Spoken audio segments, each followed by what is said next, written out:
बहुत समय पहले की बात है। एक छोटे से गांव में एक परिवार बसा हुआ था।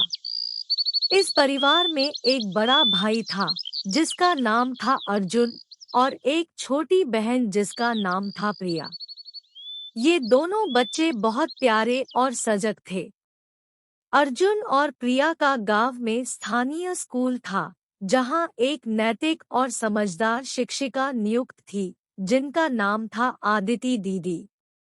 वह शिक्षिका बच्चों को न केवल शिक्षा देने में माहिर थी, बल्कि उन्हें जीवन के साथी बनाने में भी निरंतर सहायता करती थी। गांव में ही एक तांत्रिक भी रहता था, जिसका नाम था राजन बाबा। राजन बाबा गांव वालों के बीच में काफी प्रसिद्ध थे और उन्हें अपनी आध्यात्मिक शक्तियों के लिए सम्मान हासिल था। एक दिन गांव में एक अजीब सी महामारी फैल गई, जिससे लोग बहुत ही परेशान थे। बच्चे भी बीमार हो रहे थे और इस महामारी का कोई समाधान नहीं था। लोग अचेतन, डरे हुए और बिना सहारे के थे। इस समय अर्जुन और प्रिया ने अपने गांव वालों की मदद करने का निर्णय लिया।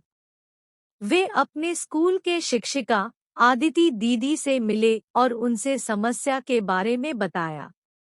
आदिति दीदी ने बच्चों को समझाया कि इस समय में सभी को मिलकर मदद करने की आवश्यकता है और उन्हें अच्छे और स्वस्थ रहने के लिए सावधानियां बरतनी चाहिए।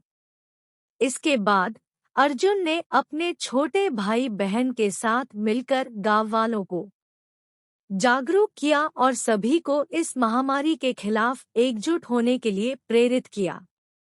वे सभी लोग मिलकर सुरक्षित रहने के लिए आवश्यक कदम उठाने का आलम करने लगे। इस समय राजन बाबा ने अपनी तांत्रिक शक्तियों का उपयोग करके एक स्वास्थ्य कैंप आयोजित किया और वहां लोगों को बहुत ही उपयुक्त उपाय बताए। उन्होंने बताया कि कैसे वे सभी बच्चे और बड़े लोग अच्छे भोजन, स्वच्छता और सही तरीके से हाथ धोने के माध्यम से अपने आप को सुरक्षित रख सकते हैं। आदिति दीदी और राजन बाबा के मार्गदर्शन में गांव वालों ने मिलकर उस महामारी का सामना किया और उसे परास्त किया।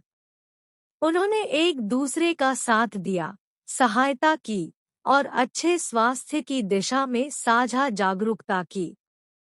इस समय का अच्छा योजना बनाने के लिए सभी ने मिलकर प्रयास किया और गांव में एक अच्छे बच्चे स्वास्थ्य योजना को लागू किया।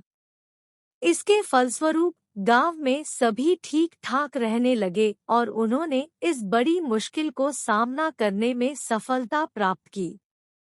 इसके बाद अर्जुन और प्रिया ने आदिति दीदी और राजन बाबा को आभारी भाव में गले लगाया और उन्होंने शिक्षिका और तांत्रिक के साथ मिलकर अपने गांव को सुरक्षित और स्वस्थ बनाने में मदद की।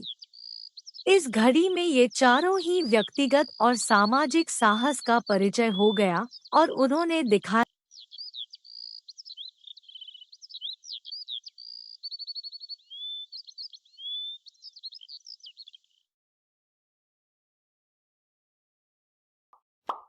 Which story did you like?